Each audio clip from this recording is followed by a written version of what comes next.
अस्सलाम वालेकुम जी। शफीक अवान सलमान आबिद के साथ खबर की खबर लेके मैं हूँ इसार राना, और हमारी दुआ है कि आज का जो आपका दिन है वो बखैर और खूबी गुजरे और अल्लाह ताला आपके आज के दिन में अपनी बरकत अता फरमाए। सबसे पहले देखते हैं कि पाकिस्तानी मीडिया ने कल के दिन को किस तरह देखा। एक रिपोर्ट आपसे शेयर करते हैं। आलमी मीडिया की तरह पाकिस्तानी अखबारात भी तालिबान के सहर से नहीं निकल सके। तमाम अखबारात की सुर्खियां अफगान इशू से मुतालिक हैं। रोजनामा जंग ने तालिबान के नए दौर के आगाज पर इम्तिहान का लफ्ज़ इस्तेमाल किया है। इसकी लीड के अल्फाज हैं: तालिबान का इम्तिहान शुरू, शूरा का इजलास खत्म, हुकूमत साजी का आगाज, हमलावर कुव्वतें सबक लें, अमरीका से भी ताल्लुकात चाहते हैं तर्जुमान तालिबान। जबकि रोजनामा दुनिया ने रोजनामा जंग के बरक्स अफगानिस्तान में तालिबान की फतह को लीड स्टोरी में रखा है। अफगानिस्तान फतह के मुजाहरे, अमरीका के अलामती जनाजे, काबल एयरपोर्ट पर तालिबान का कंट्रोल, टीआरओ हेलीकॉप्टरों के साथ तस्वीरें, हुकूमत साजी के लिए मुशावरत मुकम्मल, जल्द ऐलान मुतवक्के। दूसरी जानिब रोजनामा एक्सप्रेस ने अफगान सूरत हाल पर अमरीकी सदर के बयान को नुमाया तौर पर शाया किया है। इनखला का फैसला मेरा था, अगली नस्ल को जंग में झोंकने से इनकार किया, तालिबान के अल्फाज नहीं अमल देखेंगे बाइडन। रोजनामा पाकिस्तान ने तालिबान शूरा इजलास को अहमियत दी है। तालिबान रहबर शूरा का इजलास, हुकूमत साजी फाइनल, ऐलान किसी भी वक्त मुतवक्के। और रोजनामा नवाए वक्त में भी तालिबान का बयान सुर्खी की जीनत बना है। दुनिया से अच्छे ताल्लुकात, वाशिंगटन के साथ भी वर्किंग रिलेशनशिप चाहते हैं, अमरीकी शिकस्त, हमला आवरों के लिए सबक, तालिबान। अंग्रेजी अखबारात में भी अफगान इशू को नुमाया तौर पर कवरेज मिली है। दी नेशन ने तालिबान की फतह को टॉप स्टोरी के तौर पर लिया है।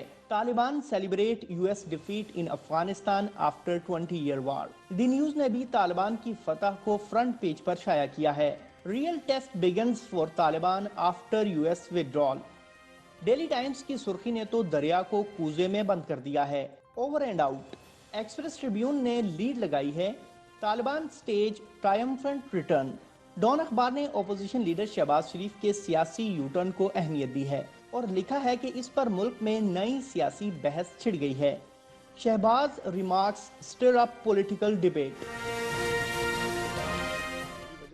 ये देखिए आपने आज के हमारे जो कौमी अखबारात हैं वो किस तरह देख रहे हैं, करंट अफेयर की चीज़ों को किस तरह उन्होंने। और आप दिलचस्प बात ये है, बल्कि मैं इधर ही आके करता हूँ। शफीक साहब अस्सलाम वालेकुम। सलमान साहब, अब अखबार एक बनता है, सारे के अपने अपने एक ही इशू को तमाम अखबार ज़रा डिफरेंट अंदाज में। शफीक, क्योंकि आप अखबार से मुंसलिक रहे हैं एक अरसा, ये क्या वजह है कि मिसाल के तौर पे पाकिस्तान ने कहा है कि जी तालिबान रहबर शूरा का इजलास हुआ, हुकूमत साजी।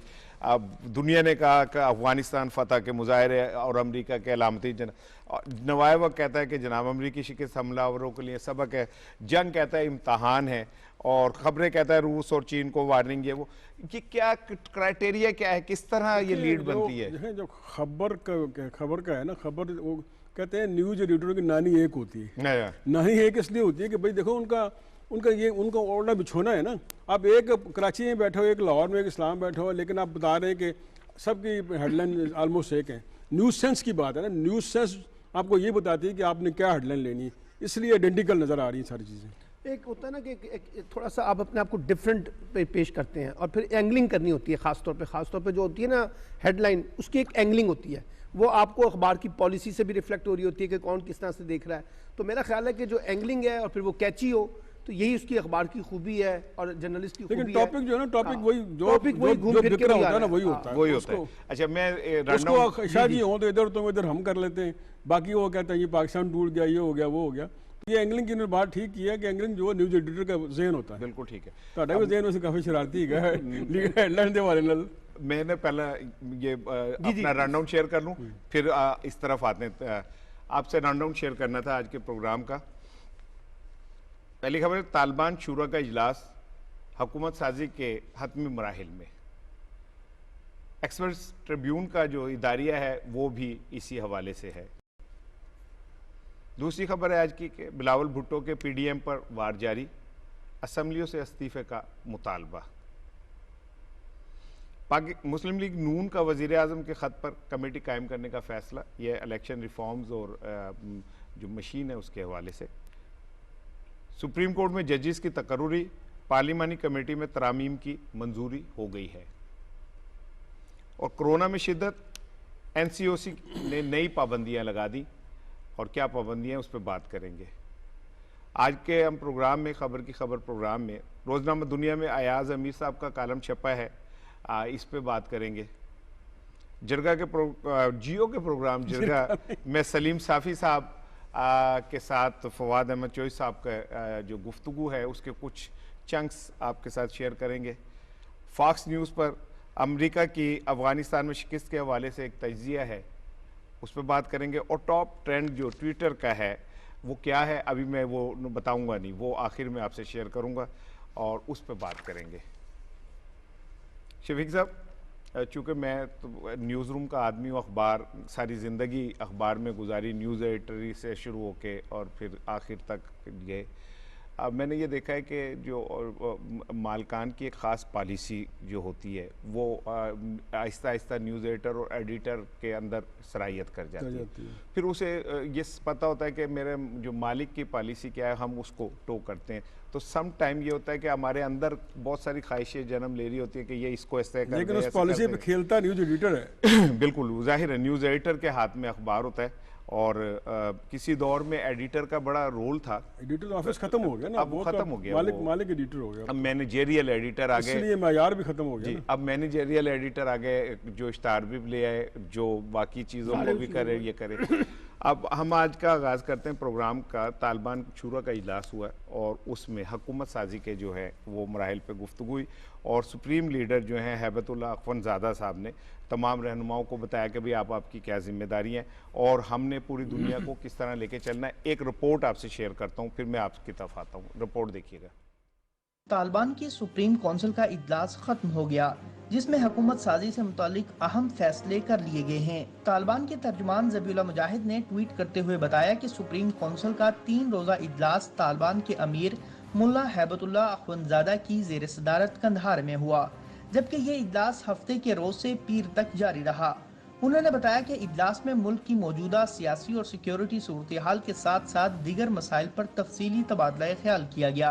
ज़बीहुल्लाह मुजाहिद का कहना था कि इजलास में अशिया ज़रूरिया की हिफाजत के साथ साथ शहरियों की बुनियादी सहूलियात की फराहमी और इनसे अच्छे बर्ताव का फैसला किया गया। उन्होंने कहा कि इजलास में नई इस्लामी हुकूमत और काबीना की तश्कील से मुतालिक अहम फैसले भी किए गए हैं। तर्जुमान तालिबान ने बताया कि सुप्रीम लीडर ने सबको मुकम्मल हदायत दे दी हैं और जिम्मेदारियों से भी आगाह कर दिया है।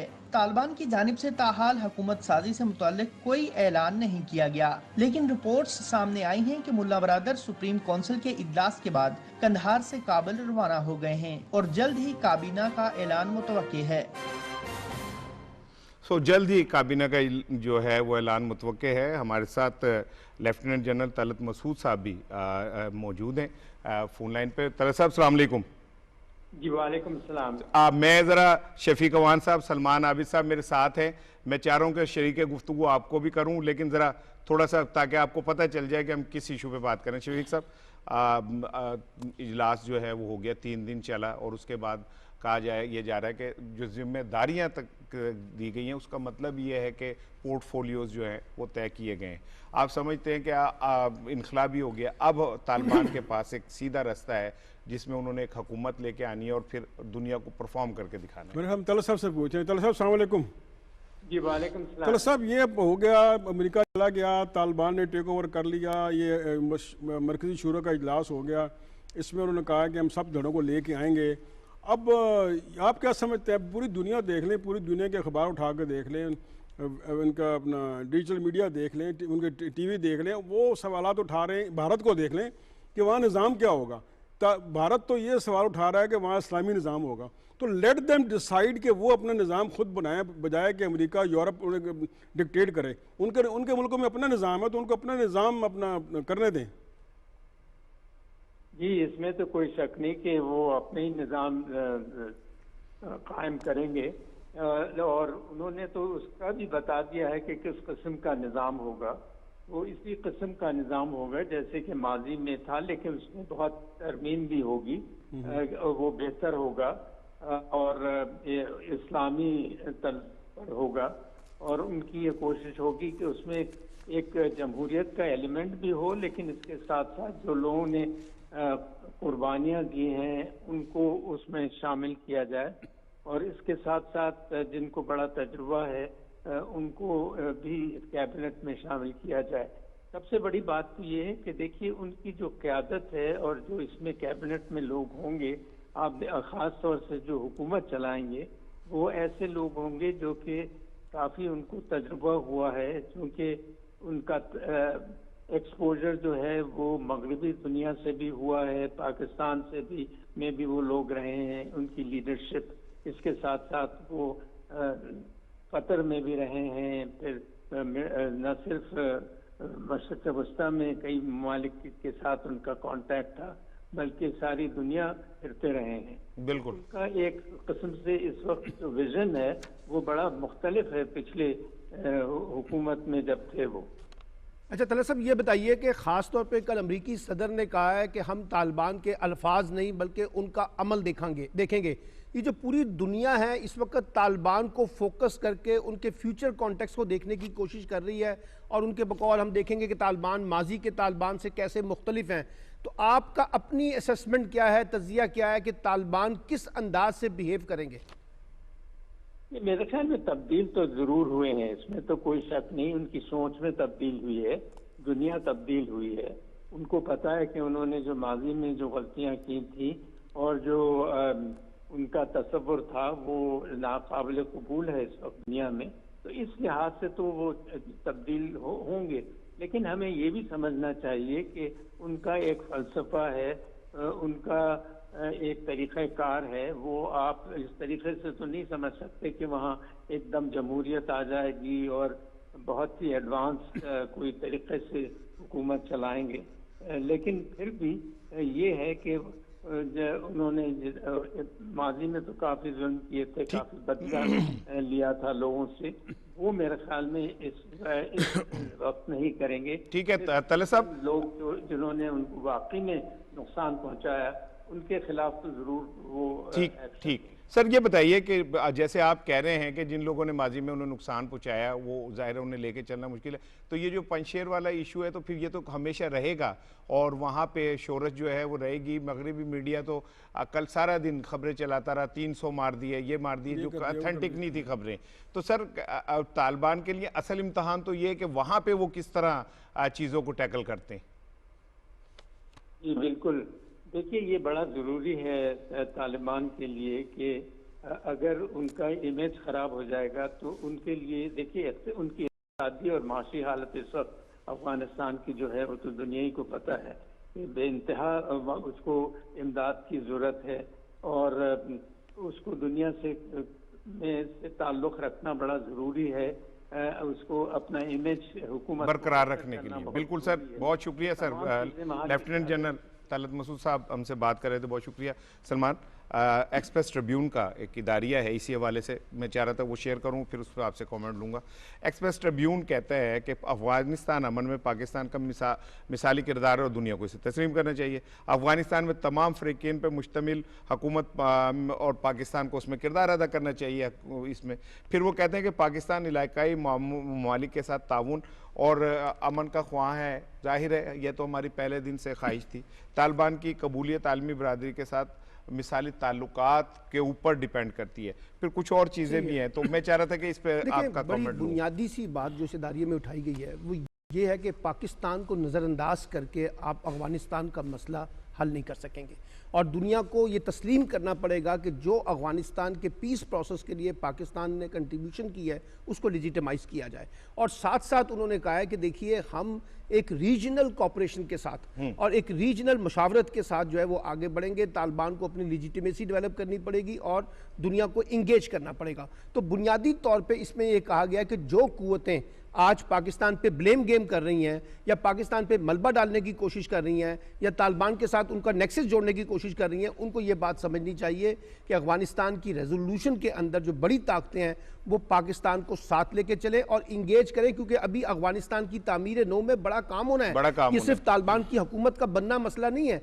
इसके बाद कैसे अफगानिस्तान चलेगा, इसकी इकॉनमी कैसे होगी, इसका पॉलिटिकल सिस्टम कैसे होगा, इसका नया आइन किस तरह से वो देखने की कोशिश कर रहे हैं। तो इन सब चीज़ों के अंदर अगर वर्ल्ड जो है वो एक कॉपरेशन का एटीट्यूड नहीं इख्तियार करती अफगानिस्तान के साथ और पाकिस्तान को साथ लेके नहीं चलती, क्योंकि इसमें एक प्रॉब्लम आ रहा है। वो प्रॉब्लम जिसकी निशानदेही की गई है कि अगर आप हिंदुस्तान को बहुत ज़्यादा मार्जिन देकर पाकिस्तान को रूल आउट करने की कोशिश करेंगे तो आप मसले का हल नहीं बल्कि मसले का बिगाड़ पैदा करेंगे। शफीक साहब, आज रोज़नामा खबरें में उनकी एक टॉप स्टोरी है और वो बड़ी दिलचस्प है कि जो वहाँ के एक दानिश्वर हैं बड़ा मशहूर विक्रम सिंह, उन्होंने कहा कि भारत से कहा कि आप ISI से सीखें जाके, आप बातें तो बड़ी करते हैं लेकिन आप प्रैक्टिकली आप उसके करीब भी नहीं पहुँचते। जो वहाँ पे भारतीय नैरेटिव डेवलप किया था उनकी एजेंसीज़ ने वो ये था कि तालिबान जब जाएंगे तो 8 महीने लगेंगे शोरश ख़त्म होने में, इस दौरान हम वहाँ पे जो अमरीकी असला है, जो अमरीकी चीज़ें हैं और ये है और वो है, हम 8 माह में से कर लेंगे। तालिबान ने 8 माह तो छोड़े, 8 दिन भी नहीं दिए। तो मैं आऊँगा पहले एक्सप्रेस ट्रिब्यून के इदारे की तरफ। मैं किसी अपना फॉरेन पेपर में पढ़ रहा था कि पाकिस्तान हाईवे टू अफगानिस्तान, यानी इंटरनेशनल मीडिया भी पाकिस्तान को ये रेट कर रहा है कि अगर आपने अफगानिस्तान जाना है, उसमें कोई उसकी डेवलपमेंट में हिस्सा लेना, उसके लिए तो पाकिस्तान हाईवे यानी पूरी दुनिया रिकग्नाइज कर रही है और इंटरनेशनल मीडिया भी ये कर रहा है। बिल्कुल, और ये बहुत बड़ा अपना मैं कहता हूँ क्रेडिट दिया पाकिस्तान को उन्होंने, काफ़ी लंबा मजमून था। उसमें ये मैं दो तीन चीज़ें बता दूँ। उसमें लिखा था कि कोई भी जो रास्ता है ना, अगर आप अफगानिस्तान जाते हैं, अमेरिका, उन्होंने कहा अमेरिका 40 साल 20 साल वहाँ ख्वार हो गया, रशिया 20 साल ख्वार हो गया, पूरी नेटो पूरी दुनिया की फौजें ख्वार हो गई, लेकिन उन्होंने वो उसका हल नहीं निकाल सके। अब पाकिस्तान है, अगर अफगानिस्तान को अगर पुरअमन बनाना आगे जाना है तो पाकिस्तान के जरिए करना होगा। और इस ट्रिब्यून के अपना एटोली में यही कहा गया है कि पाकिस्तान को साथ लेके चले, पाकिस्तान से कोई इग्नोर ना करें। बिल्कुल बिल्कुल। आपने इंडिया की बात की है तो वो ये ISI के हवाले से तो देखें, वो उनके अपने कभी सुना होगा टीवी पे, तो वो ऐसे चीखें धाड़े मारते हैं कि पता नहीं ISI उनके घर में घुस गई है। तो ये देखें, ये ISI एक प्रोफेशनल एजेंसी है, उसको पूरी दुनिया मानती है। अब वो हिंदू और अपना सिख भी उसको कोट कर रहे हैं, और खुद बल्कि मैंने किसी उनके एक इन्होंने जिक्र भी किया था एक थे प्रोग्राम में कि उनके कुछ चीफ थे उनके एजेंसी के, उन्होंने अपना ISI को एट्रीब्यूट पेश किया था कि भाई इन्होंने क्या काम किए। पूरी दुनिया जो है एक साइड पे होकर, भारत का अरबों जो डॉलर है वो एक साइड पे हो गया, और पाकिस्तान ना कहते नहीं क्या वो मुहावरा है, ना हिंग लगे ना फटकड़ी, और पाकिस्तान वहाँ सुरखरू हो गया। वो मेरा ख्याल है ये हम अपनी पाक फौज और ISI की बदौलत किया है। और बड़ी बात है कि हम इंडिया से एक्नॉलेज कर रहा है, पूरी दुनिया एक्नॉलेज कर रही है। बिल्कुल ठीक है। ये नहीं, आज अब इस सारी बात का मतलब ये निकला, पंजाबी कहते थे ना वाया पटिंडा कि दुनिया को वाया पटिंडा पाकिस्तान के थ्रू ही जाना पड़ेगा, इसके अलावा और वो कुछ नहीं हो सकता, कोई रास्ता नहीं है। ठीक है, अब मान रहे हैं जी, ठीक है। अब मैं आपके साथ एक शेयर कर रहा हूँ रिपोर्ट बिलावल भुट्टो साहब के हवाले से, और उसके बाद आपका जो फेवरेट टॉपिक है। जी हाँ, बिल्कुल, वो एक रिपोर्ट देखिए जी, फिर उस पर बात करते हैं। Chairman Pakistan people's party Bilawal Bhutto Zardari ने हुकूमत मुखालिफ ओपोजिशन इत्तेहाद पाकिस्तान डेमोक्रेटिक मूवमेंट को आड़े हाथों लिया। कहते हैं कि PDM वाले कंफ्यूज हैं। ओपोजिशन में अगर कंफ्यूजन होगी तो अवाम भी कंफ्यूज होगी। कश्मीर में प्रेस कॉन्फ्रेंस करते हुए बिलावल का कहना था कि जब तक PDM पीपल्स पार्टी के मशवरे पर चल रही थी तो इसे कामयाबियां मिल रही थी। बिलावल का कहना था कि अगर PDM की नीयत साफ है तो इस्तीफे दें और लॉन्ग मार्च करें। नीयत साफ हो तो कामयाबी मिलेगी। PDM के लिए दुआ गो हैं, PDM हमारा साथ दे। लॉन्ग मार्च का ऐलान तो पहले भी हुआ था और लॉन्ग मार्च तैयार था, तब हमारा दोस्तों ने कहा था कि लॉन्ग मार्च तो इस्तीफों के बगैर ऐन वक्त में कैंसिल करके कह दिया था कि इस्तीफों के बगैर तो लॉन्ग मार्च बनता नहीं है। तो अब अगर वो लॉन्ग मार्च ऐलान कर रहे हैं तो उम्मीद है वो जल्द इस्तीफा दे के लॉन्ग मार्च पे निकलेंगे, वरना हर दूसरा हफ्ता लॉन्ग मार्च के ऐलान करना फिर जाना, वो तो सियासी नुकसान ऑपोजिशन को पहुंचाता है। बिलावल भुट्टो का कहना था कि पाकिस्तान के अवाम पहचान जाएंगे कि PDM वाले इनका वक्त जाया कर रहे हैं। PDM वालों ने हमारा भी वक्त जाया किया था। उन्होंने कहा कि PDM ने लॉन्ग मार्च का ऐलान पहले भी किया था, मगर ऐन वक्त पर कहा गया कि इस्तीफों के बगैर लॉन्ग मार्च बनता नहीं। उम्मीद है अब PDM वाले पहले इस्तीफे देंगे, फिर लॉन्ग मार्च के लिए निकलेंगे। सलमान साहब, आपने अगर खीर बनानी है तो भाई उसमें दूध तो डालना पड़ेगा, है? आप रंगबाजियां करते हैं, और जनाब मीडिया के अंदर जगह ऑक्युपाई करने के लिए रोज आप एक नया ड्रामा करते हैं, और अब प्रैक्टिकली मैदान में आप जीरो। बिलावल, कुछ लगता है बिलावल साहब ने कुछ ज्यादा स्पीड पकड़ ली पीडीएम के हवाले से। बात यह है कि इस वक्त अगरचे वो कहते ही है कि हमारा टारगेट हुकूमत है, लेकिन लगता यह है कि टारगेट हुकूमत कम है, अपोजिशन ज्यादा है। अब आप देखिए एक दूसरे पे सियासी ताने नहीं होते, वो जो इस तरह औरतें एक दूसरे पे ताने मारती है ना, ये उस तरह का एक कॉन्टेक्स्ट है। अब मसला ये है कि बिलावल को भी पता है कि ना उन्होंने इस्तीफे देने थे। ये बात हम अपने प्रोग्रामों में जब मैं लिखता था, आप सब लोग हम कहते थे कि कभी भी पीएमएन भी इस्तीफे नहीं देगी, जेयूआई अकेली इस्तीफे मांगेगी लेकिन कोई इस्तीफे नहीं देगा। अच्छा, अब उन्होंने ताना मारा कि भाई आप जा रहे हैं लॉन्ग मार्च करने के लिए तो इस्तीफे देके जाए, लेकिन सवाल ये है बिलावल से पूछे कि लॉन्ग मार्च कौन कर रहा है? शहबाज शरीफ ने तो इनकार कर दिया है, अगले दिन ही कर दिया। देखिए हम तो कोई मुजामत चाहते नहीं, कोई टकराव चाहते नहीं। इसका मतलब ये है कि ये आपस में, मैंने कल भी कहा था कि वो जो एक नंबर 2 की जो लड़ाई है ना, ये उसके अंदर लगे हुए हैं कि कौन नंबर 2 होगा। यानी पीपल्स पार्टी अपने आप को आगे लाना चाहती है, पीएमएल अपने आप को आगे शो करना चाहती है, उसमें एक जंग जो है ना वो जारी है। और बुनियादी तौर पे बिलावल को अच्छी तरह पता है कि अब ये इस्तीफों की बातें, हुकूमत गिराने की बातें, इमरान खान को घर भेजने की बातें पुरानी हो चुकी हैं। अब नया चूरन ये है कि नए इंतखाबात हों, नई असम्बली बनेगी, नए लोग आएंगे, उसमें अपना अपना पॉलिटिकल हिस्सा जो है उसमें निकालने की कोशिश है। आज ना मैं एक चीज शेयर करना चाह रहा था। डॉन का जो मेन स्टोरी है वो भी यही है कि शहबाज शरीफ साहब के ऊपर के बयान पे एक सियासी बहस। वो पंजाबी का गाना था, मैनू रख ला कलिंदर नाल चलांगे मैं तेरे नाल लम्या रूट है।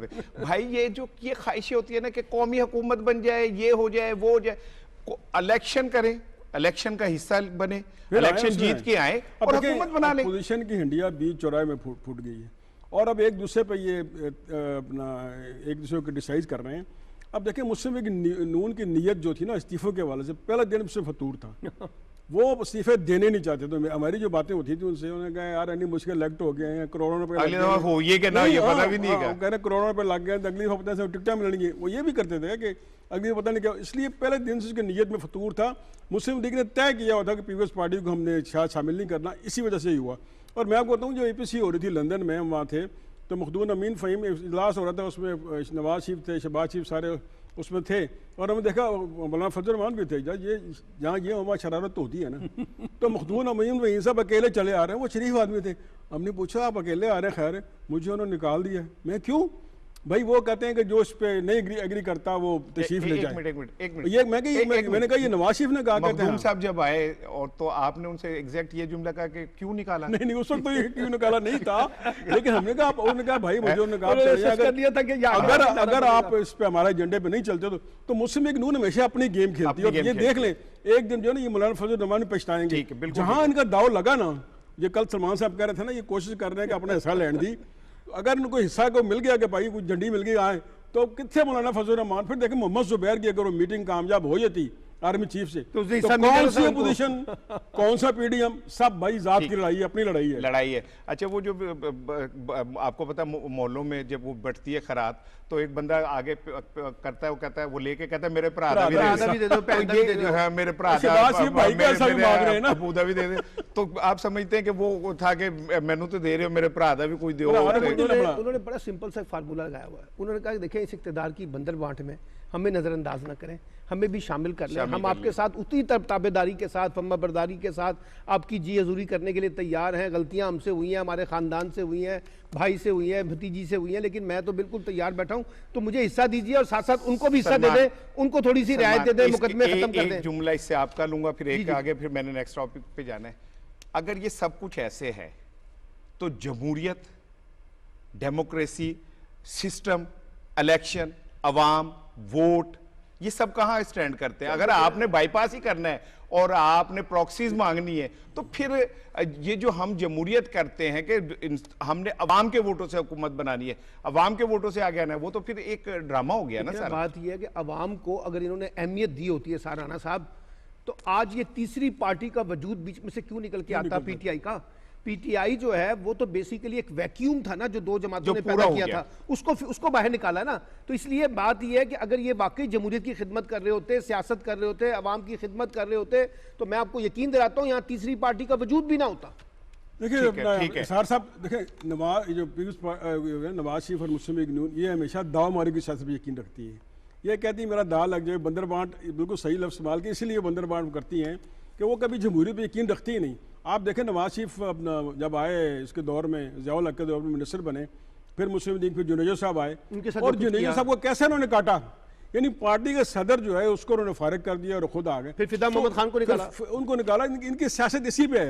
और फिर मैं बात यही कहूंगा कि अगर कल इनका दाव लगे तो आज फजल रहमान आपको दूर दूर नजर नहीं आएंगे। और फजल रहमान साहब का भी लगे, आपने बिल्कुल ठीक बात की है कि भाई ये बंदर बांट नहीं है, ये जमहूरियत है, ये वोट है। एक तरफ कहते हैं वोट को उसे, तो दूसरे कहते हैं कि मुझे आप अपना कौमी हुकूमत बनाए। कुछ शर्म को हया है आपके बकौल ख्वाजा आसिफ के, आपके अपने ख्वाजा आसिफ के? बिल्कुल, या तो अपने एक जमहूरी सिस्टम पे यकीन रखें, या फिर आप अपना जो दावमरी कर रहे हैं, दाव इनका दाव लगेगा नहीं। अच्छा, आखिरी बात, मैंने फिर ब्रेक लेनी है।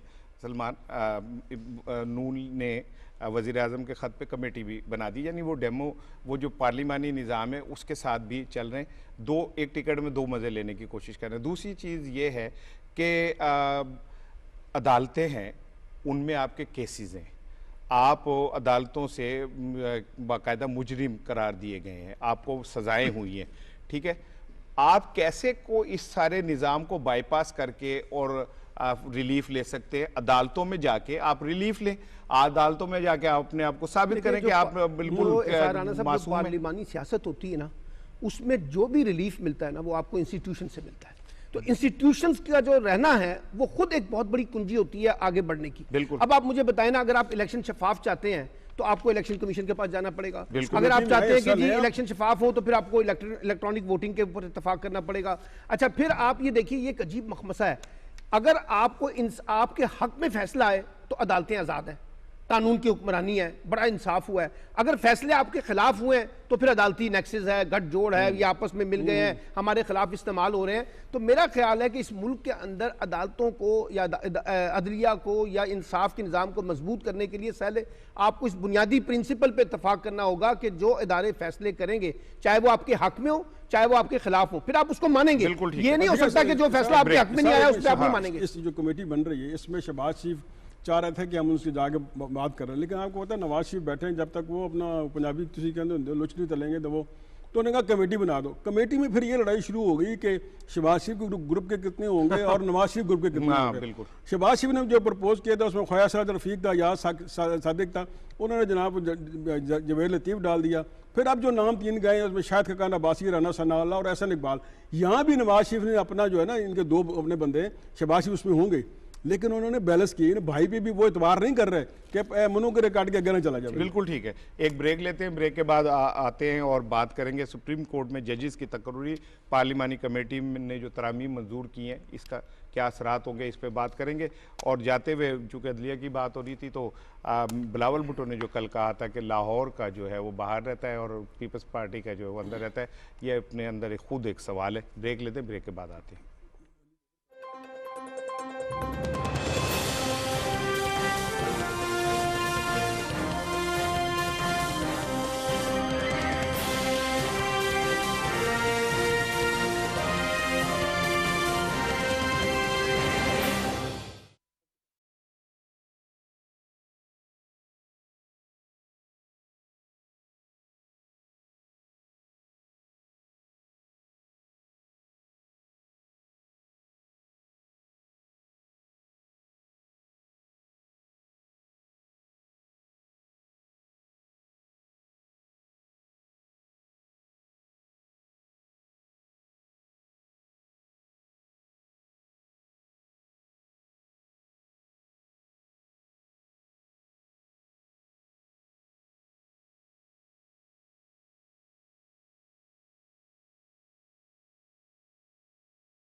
जी वेलकम बैक। और हम बात करेंगे सुप्रीम कोर्ट में जजेस की तकर्रुरी जो है वो किस तरह होगी। पार्लिमानी कमेटी ने जो है आइनी तरामीम की मंजूरी दे दी है और कमेटी का जो इजलास था वो फारूक एच नाइक साहब की सदारत में हुआ और उसमें तय किया गया कि जजेस की तकर्रुरी जो है वो होगी जो कहते हैं ना सीनियरिटी के हवाले से। अच्छा, उन्होंने कहा कि सीनियरिटी का तयन जो है वो हाई कोर्ट में बतौर जज की तकर्रुरी वाले दिन से शुरू होगा और अगर दो जजेस एक ही वक्त में दोनों ने ज्वाइनिंग दी हो तो फिर उम्र के तहत तय किया जाएगा कि किसकी उम्र का क्या था और उससे सीनियरिटी तय होगी। हमें ज्वाइन किया है सेनेटर बैरिस्टर अली जफ़र साहब ने। अस्सलाम वालेकुम सर। अच्छा सर, आपने पार्लिमानी कमेटी की जो तरामीम है वो यकीनन आपकी नज़र से गुजरी होंगी। ये समझ लिया जाए कि ये वाला जो एक पोर्शन है जजेस की तकर्रुरी का ये हमेशा के लिए वंस फॉर ऑल अब क्लियर हो गया और ये जो तरामीम है इसके बाद ये जो लकूनस थे ये ख़त्म हो गए। देखिए, जहाँ तक तो सीनियरिटी और अपॉइंटमेंट का ताल्लुक है और इसमें जो सीसीपी का रोल है और जो पार्लियामेंट्री कमेटी का रोल है, पहली जो तरमीम की थी आईनी उसके अंदर अपॉइंटमेंट का एक प्रोसीजर बनाया गया था नया और वादे। उसमें ये था कि एक जेसीपी होगी, एक जुडिशल कमेटी और उस कमेटी में जज साहिबान भी होंगे और रिप्रेजेंटेटिव बार का भी एक होगा, अटॉर्नी जनरल साहब और लॉ मिनिस्टर पोस्ट भी उसमें एक्स ऑफिशियो मेंबर्स हैं। तो अब वो ये फैसला करना होता है किसको अपॉइंट करना है जज के तौर पे या किसको अपॉइंट करना है, किसको सीनियरिटी के बेसिस पे सुप्रीम कोर्ट अपॉइंट करना है। जब वो नॉमिनेट कर लेते हैं तो फिर पहले बताया गया था कि जेसीपी के पास, यानी जेसीपी की नॉमिनेशन जो है पार्लियामेंट्री कमेटी के पास जाएगी और पार्लियामेंट्री कमेटी फिर उसमें अगर उसको अप्रूव कर दे तो फिर वो अपॉइंटमेंट कंफर्म हो जाएगी। और ये प्रोसेस जो था ये कॉन्स्टिट्यूशन में जब आया तो एक चैलेंज हो गया। एक बार कुछ जज साहिबान को अपॉइंट किया गया जीसीपी की तरफ से, लेकिन पार्लियामेंट्री कमेटी ने उनको रिजेक्ट कर दिया, उनको एक्सेप्ट नहीं किया। तो उस चीज को चैलेंज किया गया सुप्रीम कोर्ट में और कोर्ट ने कहा कि जेसीपी जो है वो फैसला जो कर दे एक बार नॉमिनेट, तो जो पार्लियामेंट्री कमेटी है वो उसको तब्दील नहीं कर सकती। तो ये एक अभाम रहा कि पार्लियामेंट्री सर अब ये क्लियर हो गया। अब आप समझते हैं कि ये अभाम क्लियर हो गया है?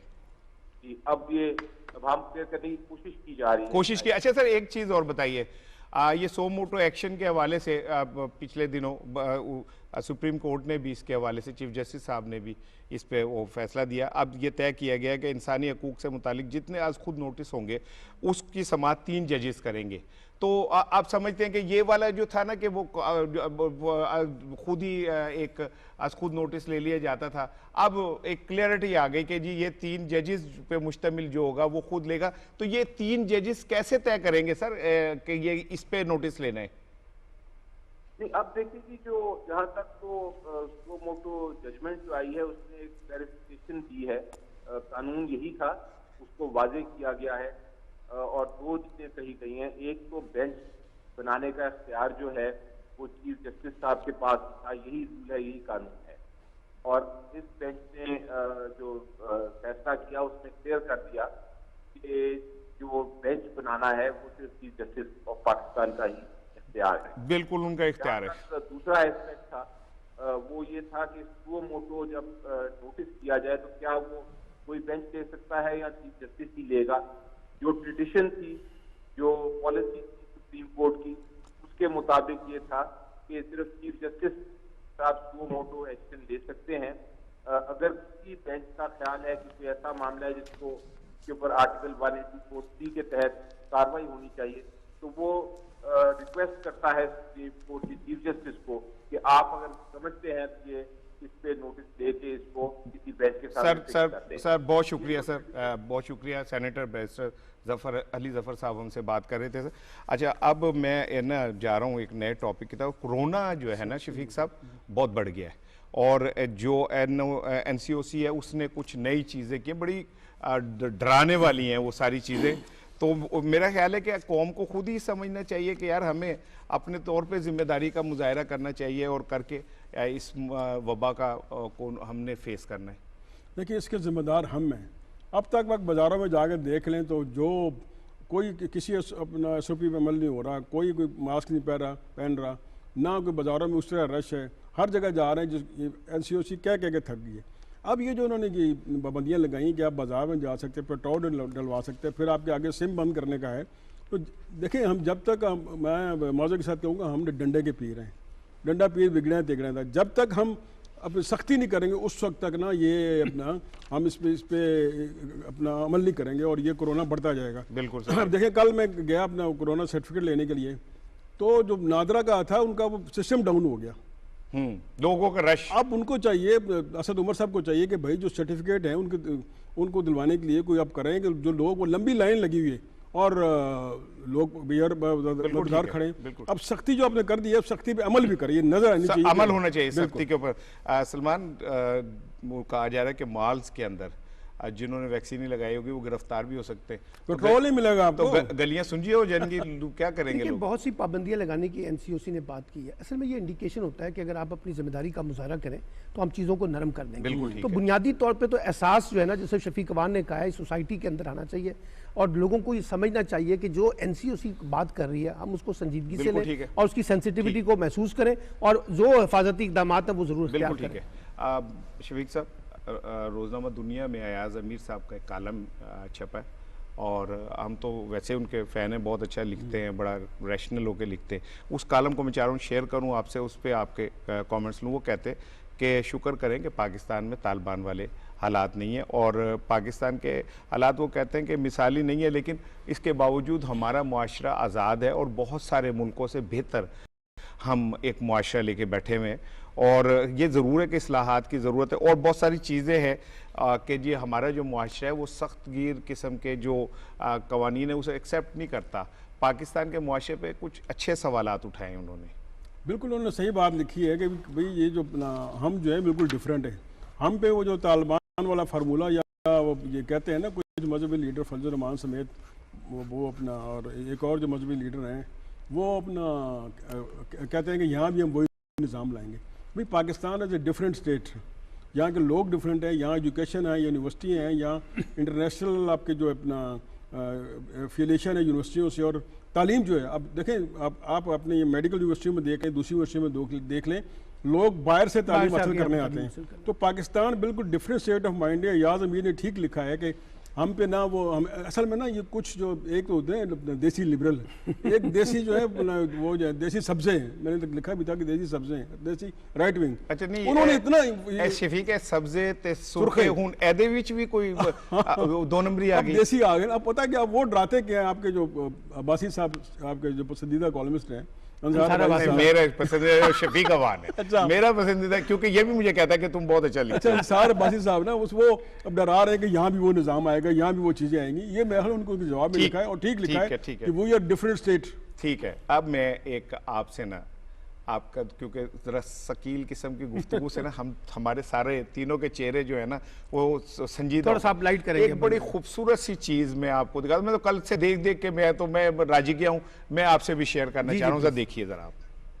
अशरफ गनी के पास तो एक मीडिया मैनेजर था फवाद चौधरी की सूरत में, इधर तो जनाब ऑफिशियल दर्जनों हैं, उधर से शाहबाज गिल है, उधर से यूसुफ बेग मिर्जा भी, कोई भी नहीं है, कोई भी नहीं है। तो ये क्यों नहीं है? और नहीं है ना, आपसे कब किसने रब्ता किया? आपसे तो आपका तो फ़ोन भी मेरे अलावा कोई नहीं सुनता ना। क्या करें, मालिकान अपने जो वर्कर्स हैं उनको फोर्स्ड लेबर पे रख दें, ना उनको तनख्वाहें दें, ना उनका कॉन्ट्रैक्ट इन्फोर्स करें। फवाद चौधरी साहब, अगर ये दोनों चीज़ें हों तो हमसे ज़्यादा उसको सताइश करने वाला कोई नहीं। आपका प्रॉब्लम है ना, आप अपने मालिकान के ऊपर चलते हैं ना। मेरे ऊपर फेक न्यूज़ के कितने केसेस हैं और आपके प्राइम मिनिस्टर के खिलाफ कितने यहाँ तक केस? हमारे खिलाफ तो कोई फेक न्यूज़ नहीं ना। पीएम को मीडिया में तो नहीं ना काम कर रहे। देखिए वो हर बात में आप जो है ना ऐसी एक शौकिया तौर के ऊपर कि शायद आपको अहमियत नहीं, ये तो कमाई तो इस वक्त सिर्फ वजीर कर सकते हैं, आम आदमी कहाँ से कमाई? नहीं, जर्नलिस्ट भी कर रहे हैं, आप भी माशाल्लाह, एंकर्स भी बड़े अच्छे कर रहे हैं। 13 साल हो गए हैं पीपल्स पार्टी को, आपको उनको भी तो कहना चाहिए कि भाई आपकी कारकर्दगी किधर है। पीटीआई 3 साल बाद अपनी कारकर्दगी लोगों के सामने रख रही है, तो आप भी तो रखें 13 साल। उनसे तो खैर हमें कोई तवक्को नहीं, ये बात सही है। आप ये अच्छी बात है ना, आप कहेंगे कोई तवक्को है तो पीटीआई से या बाकियों से क्या तवक्को है? किस किस से? फिर तो पूरी काबीना से उनको रिकवरी करनी होगी। पहली बात तो ये है कि ये जिस तरह से आपने सवाल किया है, इसी से जाहिर होता है कि आपको एहतसाब का जो बुनियादी कॉन्सेप्ट है उसका भी इल्म नहीं है। ये जो इलेक्शन से पहले असद उमर साहब ने वो जो 100 दिन की रिपोर्ट पेश की थी कि इतने 1000 नौकरियां देंगे, इतना ये देंगे, वो देंगे। तो देखें, दोबारा मैं आपसे कहता हूँ कितनी नौकरियां मिली? एक तो प्रॉब्लम ये है ना कि देखें, आपको इकोनॉमी की ABC का नहीं पता। चीन भी इस वक्त पाकिस्तान से बहुत नाराज नजर आता है। ये मुझे समझ नहीं आती कि पाकिस्तानी मीडिया को क्या शौक है रोज ये साबित करने का कि चीन हमसे रुस गया हुआ है।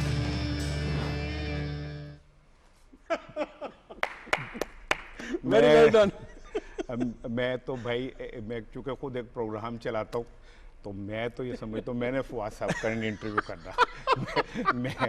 मैं आप सही सवाल पूछे, सच मैं अपनी इतनी तारीखी क्लास मैंने नहीं देखी और बड़े रैशनल किस्म के जवाब। एक था अंडरटेकर, आपको रेसलर था। हाँ। फवाद साहब हैं क्लास टेकर।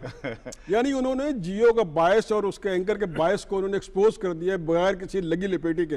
अब उन्हें समझना चाहिए जियो के इंतजामिया को और इसको कि भाई अपना सारे सियासतदान आपके सामने झुकने वाले नहीं है, कोई ऐसी भी है जो आपको कन्फर्ट कर सकते हैं। असल में बात ये होती है जब आप पहले से नतीजा निकाल के बैठे होते हैं ना एंकर, बतौर एंकर, और आप अपनी तरफ से चीज़ों को असम्पशन बना के परसीव करके चीज़ों को डिज़ाइन करते हैं, तो फिर जो सामने बैठा वाला बंदा होता है ना उसको भी पता होता है कि आप किस एजेंडे के तहत बात कर रहे हैं। तो मेरा ख्याल है कि फवाद चौधरी साहब ने उनको काफ़ी याद दिलाया कि जो आपका एजेंडा है ना वो काफ़ी एक मैं ये समझता हूँ, हम लाइव प्रोग्राम करते ना, ये रिफ्लेक्सेस की गेम है कि आप एक लम्हे के अंदर आप उसका बात को सुने, कंसीव करें और उसका जवाब दें, और बहुत धीमे अंदाज में, बहुत धीमे अंदाज में, हंसते हुए।